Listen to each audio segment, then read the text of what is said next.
Welcome to TeleHope. Philip Melanchthon, the great Reformation theologian, once said to his friend Martin Luther, "This day you and I will discuss the governance of the universe." What Luther said in response was unexpected. "This day you and I will go fishing and leave the governance of the universe to God." We need a balance in our lives. We can't go full speed in our work of good for too long without rest or diversion.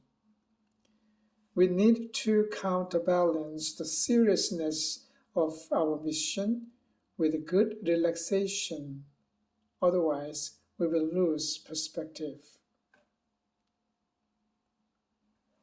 Come aside by yourselves to a deserted place and rest a while. Mark 6:31.